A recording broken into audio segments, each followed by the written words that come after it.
ፊልሙ የሚጀምረው ሊዮ የሚባል ልጅ እያሳየን ሲሆን በዚህ ዕለትም ወደ ትምህርት ቤትም እንዲሄድ አያቱ ትቀሰቅሰዋለች። ሊዮም የሪሲሊንግ ፍቅር በጣም በውስጡ ስለነበረም በክፍል ውስጥ የሚገኙት እቃዎችና ልብሶቹ እንዳለ ከሱ ጋር የተያያዙም ነበሩ። ካደገም በኋላም እንደሚያደንቃቸው ሬስለሮች እሱም የተሻለ ቦታ ላይ እንደሚሆንና ተፋላሚም የመሆን እቅድም ነበረው። ከዚያም ሊዮ ሄልሜቱንና ደብተሮቹን ከያዘም በኋላ ሳይረፍድበት ከቤቱ በመውጣት በሳይክሉ ወደ ትምህርት ቤት ያመራል። ወደዛው ትምህርት ቤት የሄዱ የነበሩ ተማሪዎችንም በሳይክሉ ቀድሟቸው ነበር የሄደው። ልክ እዛ እንደደረሱም የትምህርት ቤቱ ጉልበተኛ ተማሪ የነበረው ትሬቨርና ጓደኞቹ ያገኟቸውና እነሱንም ይጎነጥሏቸዋል። ትሬቨርም በየቀኑ በሚባል መልኩ ሊዮና ጓደኞቹን ያሰቃያቸው ነበር። በዚህ ጊዜም በሊዮ ደብተር ላይ ይገኝ የነበረውን ስዕል አውጥቶ እሱ ላይ የቀለደበትና በመጨረሻም ደግሞ እሱን መሬት ላይ ጥሎም ይመታዋል። ከዚያም ግን የትምህርት ቤቱ ርዕሰ መምህር ወደዛ በመምጣት ይዛቸው ወደ ቢሮ ትሄዳለች። ከዚያም ሊዮ ከጓደኞቹ ጋር ሲመገብ ደግሞ እንመለከተዋለን። በዚህም ጊዜ በክላሳቸው ውስጥ ማር ከነበረችው ኤሪካ ከተባለችው ልጅም ፍቅር ይዞት እንደነበረ እንገነዘባለን። እሱ ግን ስለሚፈራና ወደ እሷ ጋር መጥቶ አዋርቷት ስለማያውቅ ኤሪካ ስለዚህ የምታውቀው ነገር አልነበረም። ከትምህርት በኋላ ሊዮ ወደ ቤቱ ሊሄድ ባለበት ሰዓት ላይ ትሬቨርና ጓደኞቹን ይመለከታቸዋል። ከዚህ ቀደም እንዲቀጡ ስላደረጋቸውም ያንን ለመበቀል ሲሉ እሱን ለመከተል ይወስናሉ። እሱም በሳይክሉ ከነሱ ለማምለጥ መሞከር ይጀምራል። ቢሆንም በመጨረሻ ግን መንገድ ባጣበት ጊዜ ላይ አንድ ድግስ እየተደረገ በነበረበት ቤት ይገባል። ከዚያም ከነሱ ለመደበቅ ሲለም ወደ አንደኛው ክፍል ውስጥ ገብቶ በሩን ይዘጋዋል። ክፍሉም የተለያዩ ለሪሲሊንግ ይረዱ የነበሩ እቃዎች የቀመጡበት የነበረ ክፍል ነበረ። ስለዚህም በመገረም ተሞልቶ ክፍሉን እየተዟዟረ መመልከት ይጀምራል። ከዚያም ከእቃዎቹ መካከል ላይ በሳጥን ውስጥ የነበረና ብዙም ማያምር የነበረን አንድ ማስክን ያገኛል። ነገር ግን ማስኩ መጥፎ የሆነ ሽታ ነበረው። ምንም እንኳን ማስኩ እየሸተተ ቢሆንም ነገር ግን ሊዮ ሊያደርገውና ሊሞክረው ይወስናል። ምክንያቱም ማስኩ ተደባዳቢዎች የሚያደርጉት አይነት ማስክ ይመስል ነበረ። ነገር ግን ያንን ከማድረጉ በፊት የቤቱ ባለቤት ወደዛ ክፍል ውስጥ ይገባል። በዚህ ምክንያት ሊዮ ያንን ማስክ ሊያደርግ አልቻለም። ሰውየውም ሊዮ እዚህ ክፍል ውስጥ ምን እያደረገ እንደሆነ ይጠይቀዋል። ሊዮም እሱን ለመደብደብ የፈለጉ ጉልበተኛ ልጆች እንዳሉና እነሱን ለማምለጥ ሲልም እዚህ ሊገባ እንደቻለም ይናገራል። የቤቱ ባለቤትም መጀመሪያ ላይ በሊዮ ድርጊት የተናደደበት ቢሆንም በመጨረሻ ግን ይህንን ማስክ የሚፈልገው ከሆነ እንዲወስደው ይፈቅድለታል። ሊዮም በዛ ተደስተው ማስኩን ይዞ ከዛ ይሄዳል። ከዚያም ወደ ቤት ከተመለሰም በኋላ ከአያቱ ጋር አንድ ላይ ይቀመጣል። አንድ ላይም ሆኖ የሚደረግ የነበረውን የሪሲሊንግ ማችን አብረው መመልከት ይጀምራሉ። ፍልሚያውም ካለቀ በኋላ የWWE ሪሲሊንግ ውድድር ማስታወቂያን ይመለከታል። ይህንን ውድድርም የሚያሸንፍ ሰው ካለም ከWWE ጋር ኮንትራት እንደሚፈርምና በዚህ መልኩም ዋና ተፋላሚ መሆን እንደሚችልም ነበር ማስታወቂያው የሚናገረው። ከዛ በተጨማሪም $50,000 ሽልማትም አብሮት ነበረ። ውድድሩም እነሱ በነበሩበት ከተማ ውስጥ የሚደረግ ውድድር ስለነበረ ሊዮ ይሄን በመስማቱ ይደሰታል። በቀጣይ ሊዮ ከክፍሉ በሚወጣበት ጊዜ ላይ አባቱ ስቲቭ አያቱን ሲያዋራት ይሰማል። በሚያወሩት ወሬም ስቲቭ ከባንክ $20,000 ተበድሮ እንደነበረና ይህንንም ገንዘብ በቅርቡ መክፈል የማይችል ከሆነ ባንኩ ቤታቸውን ሊወርስባቸውና እነሱም ከዚህ በኋላ ቤት አልባ ሊሆኑ እንደሚችሉ ይገነዘባል። አያቱም ይህን የሚያክል ገንዘብን ከየት ሊያመጡ እንደሚችሉ የምታውቀው ነገር ስላልነበረ ይሄ ትልቅ ጭንቀት ውስጥ ይከታታል። ስቲቭም ይህን ገንዘብ ለመክፈል የተለያዩ ስራዎችን ለመስራት እንዳሰበ ይናገራል። ሊዮም ይህን ከሰማ በኋላ ትልቅ ንዴትና ጭንቀት ውስጥ ይገባል። ቢሆንም ግን በጊዜው ሊያደርገው የሚችለው ምንም አይነት ነገር ስላልነበረ ያንን ችግር ችላ ብሎት ከዚህ በፊት ያገኘውን ማስክ ለመሞከር ይወስናል። ልክ ማስኩን ባደረገበት ሰዓት ላይ ድምፁ ወደ ትልቅ ሰው ድምፅ እንደተቀየረ ሲመለከት ይደነግጣል። ከዛ በተጨማሪም ያወራበት የነበረውም ዘዴ እነዛ ታዋቂ ተደባዳቢዎች ያወሩበት የነበረው አይነት የአወራር ዘዴ እንዲኖረው ያደርገዋል። ማስኩን አድርጎም ለመዝለል በሞከረበት ሰዓት ላይ ሳያስበው ትልቅ ከፍታ ሊዘልና ሊከረባበትም ችሏል። በዚህን መሃል ላይም ትልቁ እንጨት ሊወድቅበት የተዳረሰ ቢሆንም ነገር ግን በአንድ ጣቱ ብቻ እሱ ላይ እንዳይወድቅበት ያደርጋል። በዚህም ጊዜ ላይም ነበር ማስኩ ኃይል እንደሰጠው ሊገነዘብ የቻለው። ሌሎች ሙከራዎችንም ለማድረግ ሲለም ወደ ቤታቸው ጋራዥ በመሄድ ትላልቅ ክብደቶችን ያነሳል። ያ ብቻ ሳይሆን መኪናቸውን ራሱ በአንድ እጁ ብቻ ሊያነሳም ችሏል። ሄዶም ዛፉን በመታበት ሰዓት ላይ ባላሰበው መልኩ ዛፉን ይሰብረዋል። ማስኩም የሰጠው ፓወርም ስላስደነገጠውም ወዲያውን ወደ ቤት በመመለስ ስለ ማስኩ ጥናት ለማድረግ ይወስናል። በዛም ጊዜ ላይም ነበረ ስለ ማስኩ የተለያዩ አፈታሪክ የሚመስሉ ነገሮችን ማየት የጀመረው። በዚያም ማስኩ አስማታዊ የሆነ ኃይል እንዳለውና ይህንንም ኃይል ግን የሚሰጠው ለሚገባቸው ሰዎች ብቻ እንደሆነ ይረዳል። ይህንንም የሚገባቸው ሰዎችን የሚመርጠውም ራሱ ማስኩ ነበረ። በዛም ጊዜ ላይም ነበረ እሱ የተለየ መሆኑንና ማስኩም ለሱ ኃይል ለመስጠት እንደወሰነ የተረዳው። በቀጣዩ ቀን ሊዮ ወደ ትምህርት ቤት በሚሄድበት ሰዓት ላይ ትሬቨር የሱ ቅርብ ጓደኛን ሲደበድበው ይመለከታል። ስለዚህም ሊዮ ያንን ማስክ በመጠቀምም ጓደኛውን ሊያተርፈው ይወስናል። መብራቱንም አጥፍቶም ያንን ማስክ ካደረገ በኋላ ትሬቨር እና ቡኑን ይመታቸዋል። ድጋሚ መብራቱን ባበራበት ሰዓት ላይ ሁሉንም ተማሪዎች በሚያስቅ መልኩ ትሬቨር እና ጓደኞቹ በሎከሮቹ ላይ ተንጠልጥለው ነበረ። በዚህም ተማሪዎቹ ሊዮ ባደረገው ነገር ይገረማሉ። ምንም እንኳን ይህንን ሲያደርግ ባይመለከቱትም ነገር ግን እነ ትሬቨር ከሱ ጋር ሊደባደቡ እንደነበረ ተመልክተው ነበር። ከዚህ አጋጣሚ በኋላም ከጓደኞቹ ጋር ሲገናኝ ስለተፈጠረው ነገር በሙሉ ይነግራቸዋል። ልክ በዛን ሰዓት ላይም ያ ማስታወቂያ በድጋሚ መታየት ይጀምራል። በዚህም ጊዜ ላይ ትኩረቱ እዛ ላይ ስለነበረም ይህንን ውድድር ማሸነፍ የሚችል ከሆነ ብዙ ገንዘብን ማግኘት እንደሚችል ይረዳል። በዚህ መልኩም አባቱም የነበረበትን ዕዳ መክፈል ይችላል ማለት ነው። በዚህም ጊዜ ላይም ነበረ አዲስ ሐሳብ የመጣለት። ይህም ሐሳብ ያንን ውድድር እሱም ሄዶ መካፈል ነበረ። ቤቱም ከተመለሰ በኋላም ራሱን ለዛ ማዘጋጀት ይጀምራል። ዝግጅቱም የጀመረው ወደ ውድድሩ አድርጎት ከሚሄደው ልብስ ነበረ። ከዛ በተጨማሪም ለራሱም ሚስጥራዊ የሆነንም ስም ይመርጣል። ሁሉንም ከጨረሰ በኋላም ወደ ውድድሩ ቦታ ለመመዝገብ ያመራል። ከተመዘገበም በኋላም ከተወዳዳሪዎቹ መሃል ሄዶ ለመቀመጥ ሲሞክር እዛ የነበሩት ተወዳዳሪዎች በሙሉ ይንቁታል። ይህም ሊሆን የቻለው በትንሽነቱ ምክንያት ሲሆን ነገር ግን ስሙዝ የተባለው አንደኛው ተፋላሚ እሱን ሳይነቃው ከጎኑ አስቀምጦትም ማውራት ይጀምራል። በዚህ መልኩም ሁለቱ በደንብ ይግባባሉ።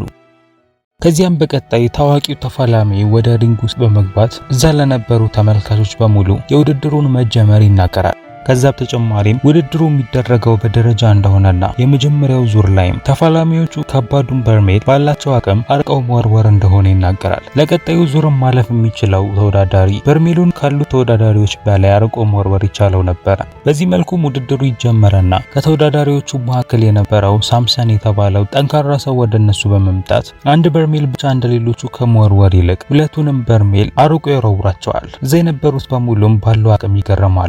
የሊዮ ተራ በደረሰበት ሰዓት ላይ በርሜሉን ሲወረውረው በርሜሉ ቤቱን አፍርሶ በመውጣት ውጪ ይገኝ የነበረ መኪና ላይ ያርፋል። ከዚያም ቀጥሎ በተደረጉት ውድድሮች በሙሉ ተመልካቾቹ ሊዮን በሚመለከቱት ሰዓት ላይ ተመልካቾቹ የሊዮ ችሎታ ያስገርማቸዋል። ሁሉንም ውድድሮችም አድርገው ከጨረሱ በኋላም ሊዮ በደረጃ አንደኛ ሆኖ ያጠናቅቃል። ምንም እንኳን ትንሽ ቢሆንም ነገር ግን ትላልቅና ኃይለኛ ከነበሩት እኩል ለውድድሩ ሊያልፍ ችሏል። በዛን ቀን ማታም ወደ ቤት በሚመለስበት ጊዜ ላይ የገባው በበር በኩል ሳይሆን በመስኮቱ በኩል ነበረ። ምክንያቱም መሽቶ ስለነበረ አባቱም ይሁን አያቱ ስለሄደበት ቦታ እንዲጠረጥሩ አልፈለገም ነበር። ነገር ግን ወደ ውስጥ እንደገባ አያቱ እሱ ክፍል ውስጥ ተቀምጣ እየጠበቀችው እንደነበረ ሲመለከት ይደነግጣል። እሷም ለምን እንዳመሸና እስካሁን ድረስም የት እንደነበረም ጠይቀዋለች። እሱም አብሯት ከተቀመጠ በኋላ ከአስማተኛው ማስክ አንስቶ እስከ ውድድሩ ድረስ ሁሉንም ነገር ይነግራታል። ከዚያም ግን ለአባቱ ስለዚህ ነገር እንዳትነግረው ነበር የለመናት። አያቱም በሰማችው ነገር ትደነግጣለች። እናም እንዲሁ በቀላሉ ልታምን አልቻለችም ነበረ። ቢሆንም ግን የነገራት ነገር እውነት መሆኑን አጥብቆ ከነገራት በኋላ በመጨረሻ ለአባቱ እንዳትናገርበት ያሳምናታል። እሷም እውነት ከሆነ የውድድር ቦታው ላይ እንደምትመጣና እዛም ሆና እንደምትደግፈውም ትነግረዋለች። ከዚያም ሊዮ ወደ ትምህርት ቤት በሄደበት ጊዜ ላይ የሚወዳትን ልጅ ከሩቅ ሆኖ መመልከት ይጀምራል። በዚህን ጊዜ ግን ጓደኞቹ ሄዶ እሷን እንዲያዋራት ያደፋፍሩታል። ስለዚህም በመጨረሻ ሊዮ ያንን ማስክ አድርጎም ቢሆን ደፍሮ ወደ እሷ ጋር በማምራት ማውራት ይጀምራል። በዚህ መልኩም ጓደኝነታቸውም ይጀምራል። ከትምህርቱ በኋላም ሊዮ ወደ ውድድሩ ደግሞ ያመራል። በውድድሩም ላይ ሊዮ ከባድ የሆነ ተፋላሚ የደረሰው ቢሆንም ነገር ግን በማስኩና በራሱ ተማምኖ ወደ ሪንጉ ውስጥ ይገባል። ፍልሚያውም ከተጀመረ በኋላ ያ ሰው ሊዮን ማሸነፍ ይጀምራል። ቢሆንም ሊዮ ግን በመጨረሻ በማስኩ እርዳታ ሰውየውን በመምታት ያሸንፈዋል። በዚህ መልኩ ሊዮ ወደ ሩብ ፍጻሜም ሊገባ ችሏል። አያቱም በቲቪ እሱን በመመልከቷም በዚህ ትደሰታለች። ከዚያም በቀጣዩ ቀን ሊዮ ቤት ውስጥ በነበረበት ጊዜ ላይ ኤሪካ ወደ እነሱ ቤት ትመጣለች። ከዚህ በፊት እንደተስማሙት ማውራትና መግባባትም ይጀምራሉ። በቀጣዩ ቀን ሊዮ ወደ ፍልሚያው ቦታ ደግሞ በማምራት የሩብ ፍጻሜ ውድድሩንም ደግሞ ያደርጋል። በዚህ ጊዜም ከሱ ጋር የሚፋለመውም ሰው ታኪን ሲሆን በሰውነትም ከሊዮ ብዙ እጥፍ ይበልጠው ነበረ። ተመልካቾቹም ይህ ሰው ሊዮን በቀላሉ ሊያሸንፍ እንደሚችል ነበር የገመቱት። ቢሆንም ግን የተፈጠረው ከዛ ተቃራኒው ነበረ። ገና ውድድሩ እንደተጀመረም ሊዮ ያንን ሰው ያሸንፈውና ወደ ግማሽ ፍጻሜም ያመራል። በዚህም ጊዜ ሊዮ በተመልካቾቹ በሙሉ ታዋቂ መሆን ጀምሯል። ከሱ ጋር ከተፋለሙት ሰዎች በሙሉም ጠንካራ የሆነ ኃይል ነበር የነበረው። ይሄም እዛ ከነበሩ ተፋላሚዎች መካከል ጠንካራ የነበረውን ሳምሰንም እንደዛ ያስገርመዋል። ይሁን እንጂ ሊዮ የሆነ የደበቀው ነገር እንዳለ ግን ሳምሰን ጠርጥሮ ነበረ። ስለዚህም እሱን ለመመርመር ይወስናል። በቀጣይ ሊዮ ከጓደኛው ስሙዝ ጋር ሲያወራ ደግሞ እንመለከተዋለን። ስሙዝም ልክ እንደ ሊዮ ወደ ግማሽ ፍጻሜ ሊያልፍ ችሎ ነበረ። ቢሆንም ግን በሚያስቅ መልኩ ግማሽ ፍጻሜ ውድድሩ የሚደረገው በሁለቱ መሃል ነበረ። ምንም እንኳን ጓደኛ ቢሆኑም ነገር ግን ውድድሩ ላይ እስከ ጥግ መፋለም እንዳለባቸው ይነጋገራሉ። አንዱ ሊያሸንፍ አንዱ ደግሞ ሊሸነፍ እንደሚችልና አንዳቸው ለአንዳቸው ሊያዝኑ እንደማይገባ፣ በዚህ መልኩ ጠንካራ የሆኑ ተፋላሚ ወደ ፋይናሉ ማለፍ እንደሚችልም ይነጋገራሉ። በቀጣይ ሊዮ ከጓደኞቹ ጋር በአንድ ካፌ ውስጥ ተቀምጦ ደግሞ እንመለከተዋለን። በዚህ ጊዜም ኤሪካ አብራቸው ያለች ሲሆን አንድ የዳንስ ውድድር ላይም ለመሳተፍ እንደፈለገችና ነገር ግን ውድድሩን ማለፍ እንደማትችል አይነት ስሜት እየተሰማት እንደሆነም ትናገራለች። ከዛ በተጨማሪም ብቻዋን በመድረኩ ላይ ስራዋን ማቅረቧ እንደሚያስፈራት ነበር ስትናገር የነበረው። በዚህም ምክንያት ሊዮ ሄዳ ውድድሩን እንድትካፈል በሚል እሷን ማበረታታት ይጀምራል። የሚያስፈራትን ብቻዋን መሆኗ ከሆነ በሚልም ከሱ ጋር አብረው መደነስ እንደሚችሉም ይነግራታል። እሷም በዚህም ትደሰታለች። በድንገትም እዛው በተቀመጡበት አንድ ሌባ ወደዛ ካፌ ውስጥ ይገባል። በዚህም ሰዓት ላይም ሊዮ ያንን ማስክ ለማድረግና ሌባውንም ለማስቆም ይወስናል። ማስኩንም አድርጎ ሌባውን ከመተው በኋላ ካፌውንም ከመዘረፍ ያተርፈዋል። እዛ የነበሩት ሰዎች በሙሉም የሱን ስም እያነሱ ማሞገስ ይጀምራሉ። ጓደኞቹም የተፈጠረውን ነገር ለማመን ቢከብዳቸውም ነገር ግን በጓደኛቸው ኮርተውበታል። በዚህ መልኩም አንዳንድ የሚዲያ አካላትም ወደዛ ቦታ በመምጣት እሱን ኢንተርቪው ያደርጉታል። ቀናት እንደዚህ ማለፍ በሚጀምሩበት ሰዓት ላይ ሊዮና ኤሪካ የነበራቸው ግንኙነትም እንደዛው እየጠነከረ ይመጣል። ከኤሪካ ጋር ለነበራቸው ለዳንስ ውድድሩም ራሳቸውን ለማዘጋጀት ሲሉ በተደጋጋሚ መልኩ ይገናኙ ነበር። ከዚያም በቀጣይ ሊዮ ውድድር የሚያደርግበት ጊዜ ደግሞ ይደርሳል። የሊዮ ጓደኛም ለውድድሩ ራሱን ያዘጋጀ ሲሆን ቢሆንም የሳምሰን ማናጀር ግን ሊዮ ወደ ፋይናሉ እንዳያልፍ በሚል እሱ በሚወጣበት ደረጃ ላይ የሚያንሸራትት ነገርን ያደርጋል። ሊዮም ያንን ከረገጠው በኋላ ያዳልጠዋል። ውድድሩም ከተጀመረ በኋላ ሊዮ በስትክክሉ መንቀሳቀስ ባለመቻሉ ምክንያት በተደጋጋሚ መልኩ ይመታል። በመጨረሻም በጫማው ላይ ያለውን ነገር ከተገነዘበ በኋላ ሁኔታውን በሚመቸው መልኩ ለመቀየር ይወስናል። ስሙዝንም በተደጋጋሚ መልኩ ምሽል ካለ በኋላ በመጨረሻም ውድድሩን ያሸንፋል። በዚህ መልኩ ወደ ፋይናል ካለፈው ሳምሰን ጋር የሚፋለም ይሆናል። ፍልሚያውም ካበቃ በኋላ ለስሙዝ በመቆም ስሙዝን የሚያበረታቱ ቃላቶችን ብቻ እንዲነግሩት ይናገራል።